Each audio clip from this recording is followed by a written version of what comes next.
저도 이 판단고기를 만나보면서 많은 것이 바뀌었습니다. 저는 제 일생에 큰 변화 중에 두 가지를 치는데요.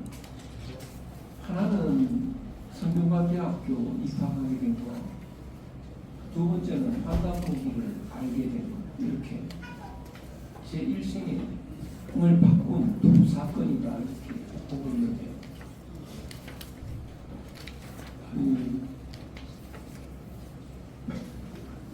저도 참 서운한 점도 있고 역사학자인데요. 제가 또 바보 같았다 이런 생각을 하는데 왜 진작 읽어보지 않았을까? 이제 니들이 저만 그런 게 아니고 좀 남의 말에 휩쓸려서 확인을 잘 안 하는 습관이 있었습니다. 그래서 직접 확인을 하는 습관이 저는 그때부터 좀 생겼습니다. 예를 들면 어떤 텔레비전 방송국에서 여기 아나운서인가 PD인가 나와가지고 필요한 사람한테 $10,000 거기 초상화가 누군지 아세요? 이러니까 최종대왕이죠. 이렇게 발언하고요. 근데 그 초상화를 누가 그린지 아십니까? 모르겠는데요. 이랬더니 친일파가 그렸다는 거 아세요? 그 기억하는 사람이 흥분을 하잖아요. 우리 $10,000 초상화를 친일파가 그렸다니. 저는 그전에는 흥분했을 텐데요. 흥분 안 합니다. 확인을 해야죠. 그래서 제가 확인을 했습니다. 누가 그렸냐? 그 장우성인가 화비 그렸는데 왜 친일파냐? 일본 강점기 시대 때 국전에 출품해서 상 받았다. 그것이 친일파라는 거예요. 그게 말이 되나요? 그게 친일파면 손기정은 때려 죽일 사람이죠. 일장기를 들고 마라톤 가서 금메달을 받았지 않습니까? 그 말이 안 되는 소리를 그렇게 하고요. 그래서 저는 왜 그렇게 바뀌었냐? 판단고기를 비롯해서 바뀌었습니다. 제가 그 학교에서 학생들하고 스터디 그룹을 오랫동안 해왔는데요. 책을 하나 읽으면 그 다음에 또 그 다음 책을 읽고 다 끝나면 또 그 다음 책을 읽고 이러는데 학생 하나가 다음에는 판단고기를 한번 읽어보자는데 처음에는 반대를 했습니다. 또 학자들이 그거는 진짜가 아니라고 했는데 왜 읽어야 되지? 반대를 하다가 바람처럼 스치는 생각이 있더라고요. 그 기회는 바람처럼 지나간다. 그걸 잡는 사람과 못 잡는 사람의 차이가 있다. 이것이 기회일 수도 있겠다. 그래서 읽어봤습니다. 얼마나 놀랐는지. 이렇게 위대한 책을 왜 이제야 읽었는지. 저는 역사가 전공이 아니기 때문에 철학 부분에 눈이 확 뜨였습니다. 이런 철학은 세상에 없습니다. 그간에 제가 유학을 전공을 했는데요. 유학에 애매한 점들이 많습니다. 아이숭한 점이 많은데요. 판단고기를 읽어보니까 그 문제들이 다 풀립니다. 그리고 오늘날 어마어마한 철학들이 들어있는 겁니다. 그래서 제가 그때부터 왜 판단고기가 이렇게 잘못 평가가 됐는지 그 원인을 생각해 보니까요. 판단고기에 굉장히 중요한 역사도 있지만 철학이 더 중요하다 이걸 알게 됐는데요. 예를 들면 주사 김정희 선생의 서예가 나왔다. 이런 이제 사람들이 이상한 관심을 가지고 있는데 그걸 하거든요. 검증을 하거든요. 그래서 그 사람들이 모여서 검증을 했는데 이거는 진짜가 아니다. 이런 결론이 났다고. 그래서 왜 그러냐? 수사 당시에 종이 아닌 게 발견됐다. 뭐 이런 거. 그때 뭐이 아닌 게 있다 이거죠. 근데 그 심사위원 중에요. 서예가가 없었다는 거예요. 그러니까 환단고기를 논의하는 사람 중에 철학자가 한 사람도 없었습니다. 근데 만약에 수사에 그 글씨를 서예가가 보면요, 한눈에 알아봅니다. 그거는 뭐 보면 아는 거지 증명할 필요가 없는 거죠. 근데 그때 종이 아닌 게 있다. 이거 어떡할 거냐? 그거야 보면 보이잖아요. 요만큼 쥐가 뜯어먹어가지고 그때 사람이 갖다 붙인 거죠. 먹은 왜 그렇게 되냐? 그 부분은 약간 좀 먹어서 또 붙일 수 있는 거죠. 환히 보입니다. 그래서 그 철학적으로 왜 이것이 중요하고 왜 진짜냐 하는 것은 아마 종일 이야기할 수 있습니다. 그건 누구도 말을 못할 겁니다. 그래서 제가 이거 환단고기라는 해설서를 쓰고 난 뒤에 저한테 비판적인 말을 하는 사람이 나타나지 않습니다. 그래서 이제 보니까요, 역사학자들도 알고 있는 것 같아요. 알고 있는데 감히 낯서지 못하는 겁니다. 그 외에 조폭들 보면요, 그 잘못하고 있어도 죽을 때까지 그 시인을 안 하잖아요. 그래서 그 부하들 다 죽고 마지막에 죽는 순간까지 잘못했다 소리 안 하는 그 수준 아니냐. 잘못했으면 빨리 잘못했다고 말을 하는 게 가장 현명합니다. 뒷날에 나중에 그 치욕, 영원히 치욕을 당하느니보다 아 내가 잘못했다, 영구 잘못했다. 그 강단사학의 가장 태도가 이병도 박사입니다. 이병도 박사는 자기가 잘못했다,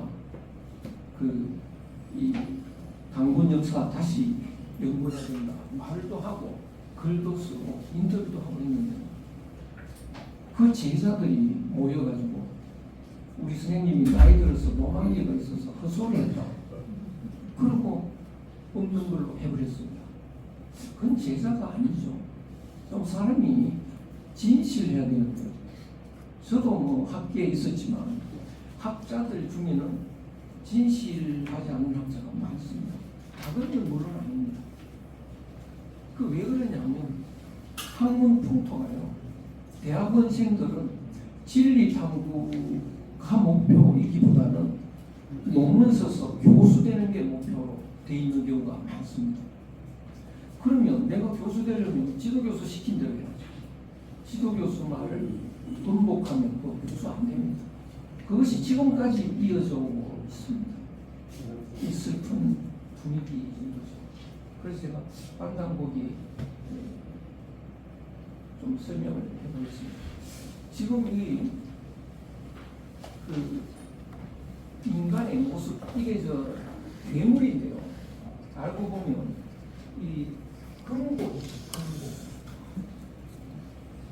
돈 챙기다가 괴물 돼버린 인간의 모습입니다.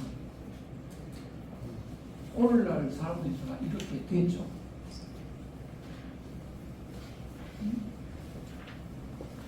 이거는 뭔가, 이것도 우리 집 앞에 있는 공원에 있는 종합선인데요. 오늘날 사람들의 모습입니다. 오늘날 사람들은 이제 그 정신은 뒷전이거나 몸 자랑하는, 몸 챙기는 시대입니다. 제일 이 사람은 앞사람 따라 열심히 가고 앞사람도 그 앞사람 따라가고요. 근육만 자랑하는 거죠. 근육 중에 제일 많이 신경 쓰는 게 농구분인데 그것을 노출해가지고 다닙니다. 근데 정작 머리가 없습니다. 정신이 나가는 거죠. 그래서 오늘날 많은 사람들 보면요, 몸은 열심히 챙기는데 정신이 나갔다, 이렇게 얘기할 수 있습니다.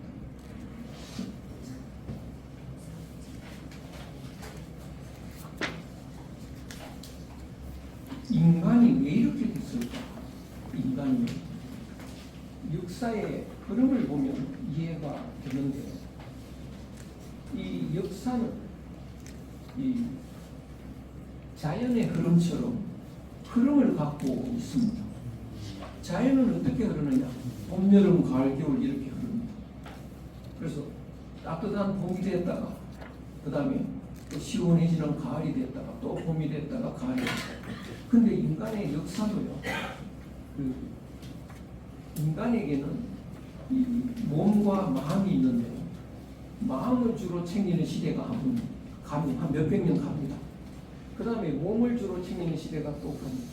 그 다음에 또 마음을 주로 챙기는 시대, 몸을 주로 챙기는 시대, 이렇게 역사가 흘러오는데요. 지금은 서양 중심의 몸을 주로 챙기는 물질주의 시대입니다. 그래서 아까 그 괴물을 보셨듯이 사람들이 물질적인 걸 너무 추구하다 보니까요, 정신적인 것이 사라지는 인성이 이제 탈이 났습니다. 그러면 이대로 계속 물질적인 추구만 하면 어떻게 되느냐? 이제 인간성이 파탄이 나고 지구가 망가지고 기후도 망가지고 아마 지구에 사람이 살 수 없는 지경이 될 것입니다. 그런데 인류가 망하지 않으려면 어떻게 되느냐? 다시 회전을 해서 이제 봄을 맞이해야 되는데요. 지금 이제 이 지구가 망하느냐 되살아나느냐 기로에 섰습니다. 굉장히 위태위태합니다. 지금 이대로 가면 무슨 3차 대전이 일어나지 않을까 이러면 이제 큰일이 나는데요. 이거를 회복하는 방법은 다시 정신문화가 되살아나야 되는데, 이건 제가 인간이 왜 타락을 했는지, 타락한 뒤에 어떻게 역사가 흘러왔는지를 한번 그려봤는데요. 타락하지 않은 인간의 역사는 자연과 하나가 되어야 됩니다. 이 제일 위에 그 흐름을 자연에 비유할 수 있는데요. 모든 진리의 기준은 자연입니다. 그래서 봄, 여름, 가을, 겨울 이런 자연의 흐름이 흘러가는데요. 그 인간을 제외한 동식물은 거의 대부분이요 자연의 모습대로 살아갑니다. 유일하게 인간이 그 자연의 흐름에서 이탈을 했습니다. 그래서 자연의 흐름을 지상낙원 또는 기독교식으로 에덴 동산 이렇게 생각을 하면 사람이 이제 에덴 동산에서 이렇게 쫓겨난 거죠. 이탈이 됐습니다. 그래서 타락을 하는데 해가지고 또 이렇게 역사가 흘러가는데, 역시 또 마음 챙기는 시대, 몸 챙기는 시대, 마음 챙기는 시대 이렇게 흘러가고, 지금은 이제 몸 챙기는 시대, 서양 근세에서 나오는 물질주의가 전 세계를 지배해가지고요. 이제 까딱하면 망하는 직전까지 와 있습니다. 그런데 망하기 싫은 사람들이 역시 많은 거죠. 이대로 가면 망한다는 위기의식을 가진 사람들이 있습니다.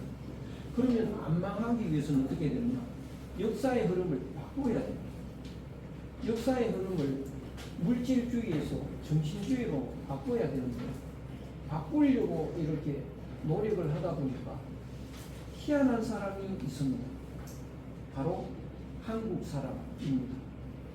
한국 사람은 지상낙원에서 다른 나라 사람들보다 오래 살았습니다. 그래서 저 앞에 천국이 이제 자연의 흐름인데요. 그 천국에 한국 사람들은 황국이라는 이름으로 살았습니다. 황국은 환한 나라라는 뜻인데요. 천국이죠. 그 다음에 황국 다음에는 그 신시라는 나라에서 살았습니다. 신시는 신들이 사는 도시라는 뜻입니다. 역시 지상천국입니다. 그 다음에는 당군의 그 조선 아사달이죠. 아사달에서 살았습니다. 그래서 희한하게 한국 사람들은 지상천국에서 오래 머물러 살다가 나중에 이제 이탈을 해서 이 인간의 역사로 내려왔는데 늦게 내려왔다 보니까요. 인간 이탈한 타락한 인간의 역사에 따라가지 못하고 늦게 뒤처져서 옵니다. 그리고 한국인들은 이 자꾸 지상천국이 두고 온 지상천국을 뒤돌아봅니다. 자꾸 뒤돌아보다 보니까 어정쩡하게 다른 나라처럼 타락을 덜 하고 있는 거예요. 나쁘게 말하면 역사가 뒤떨어져 있는 거고요. 좋게 말하면 덜 타락하는 겁니다. 인류의 역사를 고향을 떠나서 타향에서 사는 거라고 비유를 하면 한국인은 고향에서 늦게 왔기 때문에요. 다른 사람처럼 멀리 타향으로 못 가고 있는 것이죠. 그러다 보니까 좀 뒤처져서 있는데요.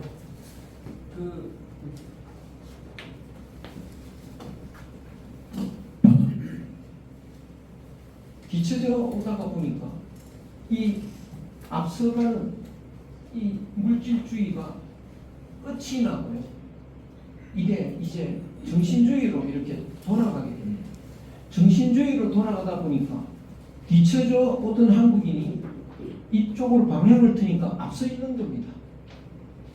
그때 이제 한류라는 현상이 나타납니다. 이 정신주의로 가다 보니까 이제 한국 사람이 앞서 있으니까 한국 사람들을 칭찬하는 일이 생깁니다. 한국 사람은 동방이 예의시국이다. 한국 사람은 양보를 잘한다. 인정이 많다. 한국 사람은 또 군자의 나라다. 영원히 사는 나라다. 이런 칭찬을 하니까 사람들이 남의 칭찬을 받으면요 어떤 힘도 이제 생깁니다. 그래서 그때 나온 것이 우리나라 고구려, 백제, 신라의 거대한 힘을 이제 갖고 나오는 거죠. 그렇게 나오다 보니까 앞서가는 겁니다. 그래서 이 정신주의 시대에는요 한국인이 중국 이런 중국보다도 앞서 있고요 서양보다도 앞섭니다. 그래서 예를 들면 불교 시대에는요 원효대사가 또 의상대사가요 중국 스님들보다 뛰어납니다.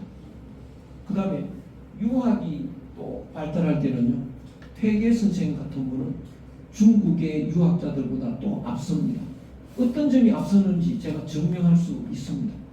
그런데 왜 한국의 철학자들이 세계적으로 소문이 덜 났느냐 하면 이 주류에 속하지 않아서 그렇습니다. 그러니까 우리나라에도 지금 뛰어난 철학자가 있을 수는 있는데요. 이 한국이 주류가 아니기 때문에 세계적으로 유명해지기는 굉장히 어렵습니다. 그것처럼 역사의 흐름에 주류가 아닌 채로 가서 그렇게 세계적으로 유명해지지는 않았다 이렇게 볼 수 있는데요. 한국이 한번 이렇게 오다가 지상천국에 도달한 적이 있습니다. 바로 세종대왕 때입니다.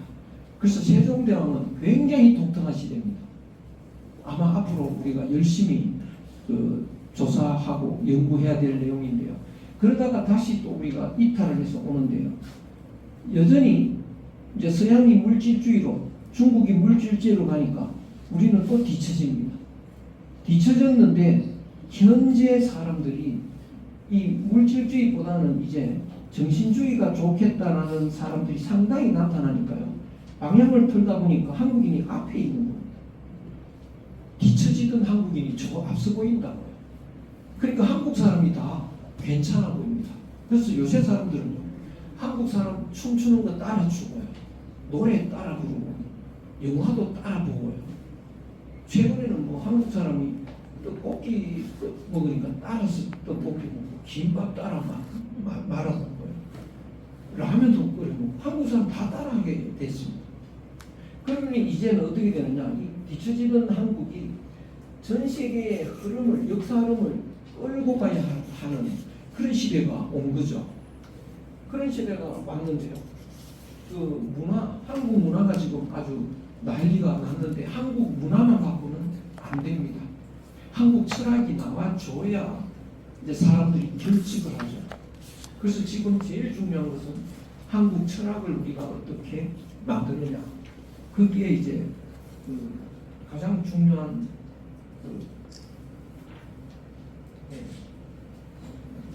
중요한 점인데요. 역사의 흐름을 바꾸는데 세 가지 조건이 있습니다. 첫째는 경제가 안정이 돼야 되고, 두 번째는 문화예술이 흥행을 해야 되고, 세 번째는 철학이 나와줘야 됩니다. 그러면 한국의 철학을 K철학이라고 이제 이름을 붙이면 어떻게 K철학이 나올 것인가?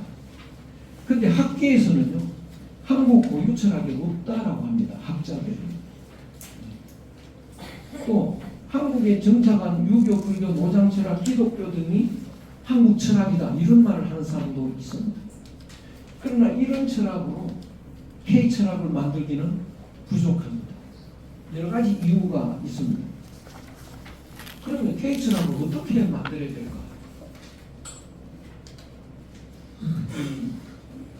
한국에 고유 철학이 없다면 만들기가 굉장히 어려울 텐데요. 한국에 구세주가 나타나면 만들 수 있을 거다. 이런 주장을 하는 분도 계십니다. 제가 학생 시절에 박종홍 대단한 철학자였죠. 그 강연회에서요. 한국에 구세주가 나와야 됩니다. 또 이런 주장을 하시더라고요. 근데 그것도 언제 나올지 막연하죠. 언제까지 기다려야 될까? 예. 그런데 그 구세주, 공자, 맹자, 석가모니 이런 구세주들이 철학을 만드는데 바탕이 뭐냐? 공통적으로 자연의 섭리를 터득했다는 겁니다. 그런데 그 자연의 섭리가 그분들은 터득을 했지만 우리들은 잘 모른다고요. 그런데 그 자연의 섭리가 정리되어 있는 책이 있다면 어떨까? 그걸 가지고 만들면 되죠.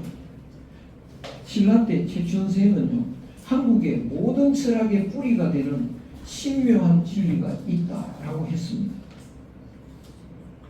근데 지금 그 최치원 선생이 말한 신묘한 진리는 어디 있는지 알 수가 없습니다. 참으로 지금 K철학이 나와야 되는데요, 그 바탕을 찾을 길이 없습니다. 안타까운 일이죠. 그런데 하느님이 아까 제가 말씀드렸죠.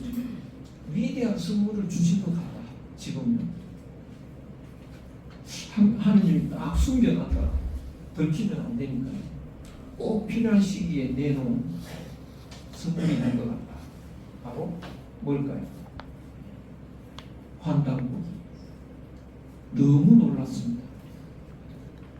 그래서 이 환단곡을 제가 알고 나서는요, 이건 기적이다.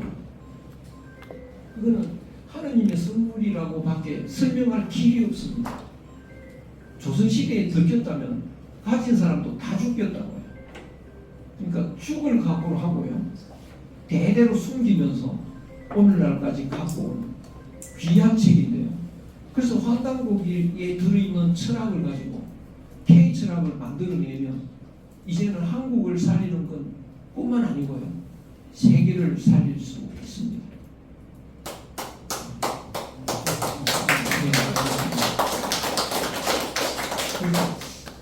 환단곡이는 세계 최고의 보물이다, 이런 말을 할 수가 있겠다 싶습니다. 그래서 어떻게 해야 될까? 성경, 삼일신고, 당분철학, 을보록 이런 철학이 이제 환단곡에 나와 있는 철학인데, 이런 철학을 가지고 K철학의 바탕을 만들고요, 거기다가 이제 그 이후에 기독교 철학, 노장 철학, 불교 철학, 유학 등등에 있는 평화 철학을 섭렵을 해서 바탕 위에 깔고, 거기에 이제 오늘에 필요한 그 진리의 내용, 진리를 왜 잃어버렸느냐, 진리 회복 방법, 진리의 삶, 이런 것을 가지고 골격을 세우고요. 그리고 오늘날 필요한 정치학, 경제학, 법학, 교육학, 심리학, 과학 등등을 이 K철학을 바탕으로 혁명적으로 새로 만들어야 됩니다. 그럴 때 이제 새로운 시대가 올 것이고요. 이제 이 지구가 안전한 상태로 그런 시대를 맞이할 수 있을 거다. 이렇게 말씀드릴 수가 있는데요. 그런데 K철학이 지금 필요한 것이 그 정신주의라고 해서 K철학이 정신주의로 나가면 어떤 일이 생기느냐. 물질주의가 미래 정신주의로 이제 회전을 해서 역사는 이어가겠죠. 그러다 보면 또 정신주의의 말기에 나타나는 배당이 또 생길 겁니다. 먼 미래에 다시 또 물질주의로 갈 거라고요. 그러면 이 타락의 역사는 계속 갈 것이다. 이렇게 결론에 도달할 수 있습니다. 그러면 K철학은 어때야 되느냐? 정신주의 철학으로 가면서 물질주의를 배제하지 않아야 되는, 그러면 이제 온전한 철학이 나오겠죠. 그것이 어떻게 가능하냐?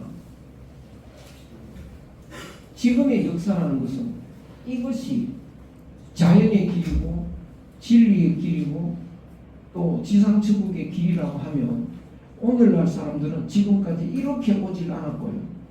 이쪽으로 왔다가 이쪽으로 왔다가 이쪽으로 왔다가 역사가 이렇게 고난의 역사가 되어 왔습니다. 그 이유는 이쪽으로 가는 길은 몸과 마음을 조화롭게 챙기는 건데요. 몸 챙길 때는 몸만 챙겼다가 파탄이 나니까 또 마음만 챙겼다가 또 파탄이 나면 또 몸만 챙겼다가 이런 역사가 흘러왔습니다. 그러면 이제 K철학은 어때야 되느냐? 과거에는요, 이분법적으로 사람들이 판단을 했습니다. 양 아니면 종교 철학 아니면 물질과, 낮 아니면 밤, 마음 아니면 몸, 이렇게 양분해서 사람들이 생각을 했죠. 이렇게 대립을 하면 어떻게 되느냐? 낮과 밤이 다투게 되고요. 종교 철학과 물질과학이 다투게 됩니다. 마음과 몸이 다투게 됩니다. 그래서 종교 철학이 번성해지면 어떻게 되느냐? 물질과학을 먹어버리죠. 그러면 세상이 이렇게 바뀌어버립니다. 종교 철학 중심의 세상이 되죠. 이렇게 되면 어떤 일이 일어나느냐? 종교가 너무 발달해가지고요. 사람이 또 경제가 파탄이 납니다. 그러면 사람들이 여기서 이래서는 안 되겠다.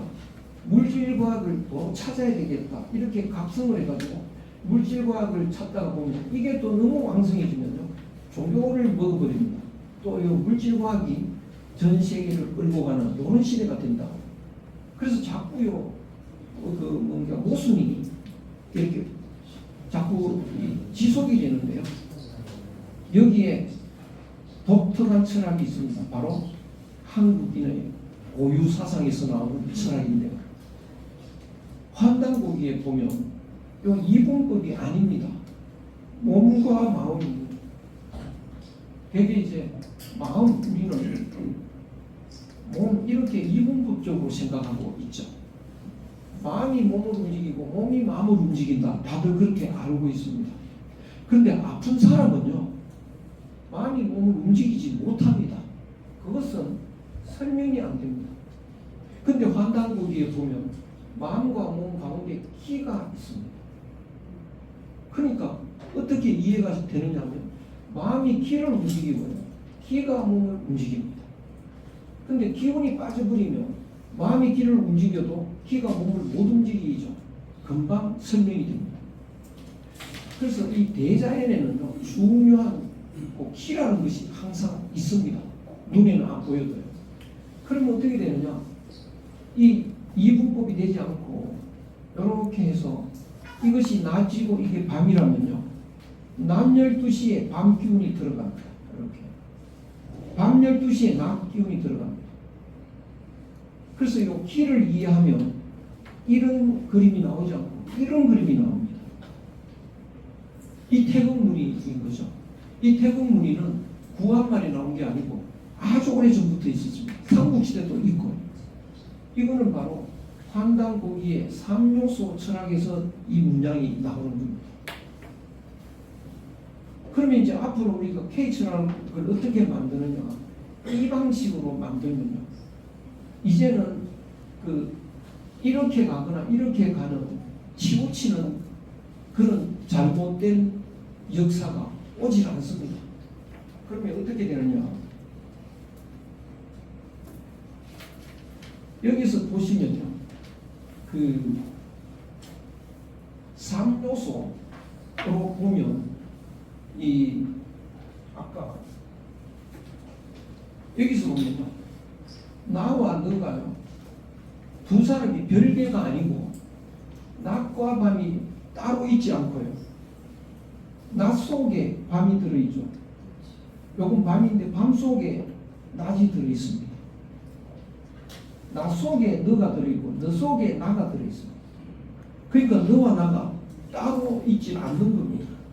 그러니까 우리나라 사람은 아직도요, 우리가 남이가 이런다고요. 왜냐? 이 속에 내가 있고 내 속에 네가 있으니까 우리가 그냥 하나인 거죠.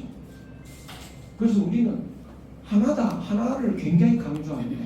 그 하나 사상이 환단고기에 있는 기본 중에 기본입니다. 그러면 이 하나 사상에서 보면요, 한국인은 둘이 사랑하면 이렇게 완전히 하나가 됩니다. 오늘날 서양 사람들은 또 중국인들은 사람이 둘이서 사랑을 해서 한 집에 사는 거 바로 이 모양이라.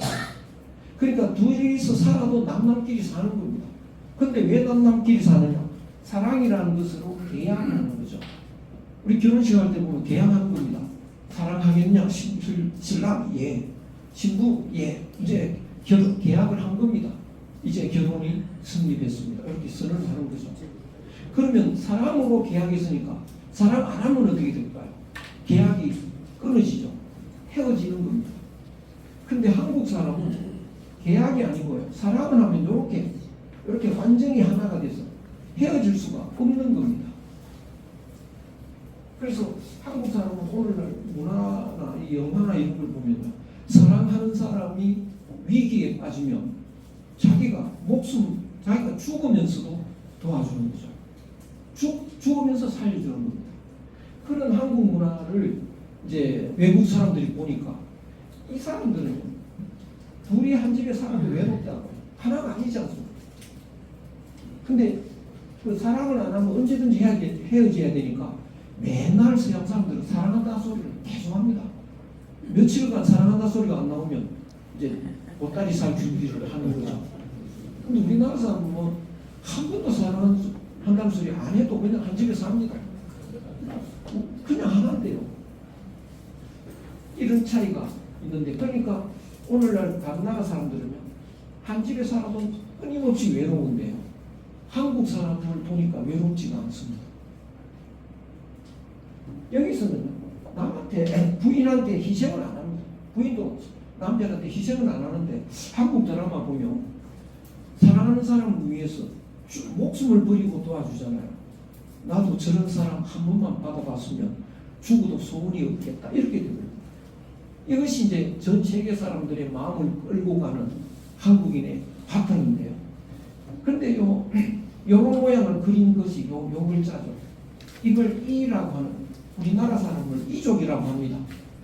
중국 사람이 동이족이라고 합니다. 이라는 글자를 중국의 학자들이 뭐라고 보느냐 하면 노예라고 봅니다. 그래서 동이족들은 노예였다. 그것이 정설처럼 되어 있습니다. 왜냐?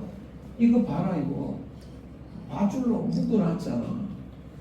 그래서 어떤 녀석이 논문으로 써놓으니까요, 너도 나도 인용을 해가지고 그게 전설처럼 되어 있는데요, 지금 보니까 이게 밧줄이 아니고 이렇게 꼬여있는 거예요. 이 하나된 모습을 글자로 표현하는 거죠. 너무나 확실합니다. 그러면 이제 어떻게 되느냐? 태극의 삶으로 돌아가면요, 이제는 몸만 챙기다가 망가지고 마음만 챙기다가 망가지는 이런 역사 흐름이 이제 끝날 수 있습니다. 그럼 어떻게 되느냐? 여기서 이것이 마음이고 이것이 몸이면요, 마음을 자꾸 챙길 때는 몸 챙기는 게 노력이 조금 줄어듭니다. 그리고 몸 챙기는 노력이 없어질 때 되면 새로운 몸을 챙기고요, 마음을 너무 많이 챙겼다 싶으면 마음을 조금씩 줄입니다. 그러다가 마음을 너무 안 챙기고 몸을 너무 챙겼다 싶으면 다시 마음을 또 챙기고 몸 챙기는 노력은 줄입니다. 이렇게 살아가는 것이 개인의 삶의 100점짜리 삶이 되는 것이죠. 이것은 이제 몸과 마음의 조화고요. 중용적 조화인데요. 이렇게 살아가면 바로 이렇게 쾌적한 행복하고 진리의 길, 자연의 길로 이제 합류할 수가 있습니다. 그러면 이제 우리가 K철학을 만들어내면 이 K철학은 미래의 뭡니까? 마음 중심의 철학이 아니고 마음을 챙기면서 동시에 몸도 챙기는 철학이기 때문에 폐단이 나타나지 않고요. 계속 가다가 어디까지 가느냐? 지상낙원에 도달을 하죠. 그러면 오늘날 우리가 K철학을 잘 만들어내면 인류 역사가 태초부터 지금까지 타락의 역사로 계속 흘러왔습니다. 그래서 갈등과 고난이 계속 이어졌는데요. 앞으로 K철학이 제대로 나오면 이 K철학은 그 지상낙원으로 가는 길을 열어놔야 됩니다. 아마 열어놓을 수 있습니다. 그러면 이제 그 인류 역사가 지상낙원에 도달해서 여기서부터는 어떻게 되느냐? 고난의 역사가 아니고 이제 천국의 역사로 이어질 것이다. 그래서 앞으로는 한국 철학이 세계를 이끌어가면요, 이제 평화가 오래오래 가는 그런 낙원이 온다. 그런 위대한 철학을 한국인이 만들어내야 낼 수밖에 없다. 왜냐? 그 철학에 자료가 있으니까요. 그래서 우리가 환단고기가 얼마나 중요하냐면 이 환단고기를 통해서 K철학이 나오면요, 거대한 이 유사일의 지금까지의 인류의 고통을 완전히 극복하고 전 세계 사람들을 지상낙원으로 이끌어가는 그런 일이 가능하게 됐습니다.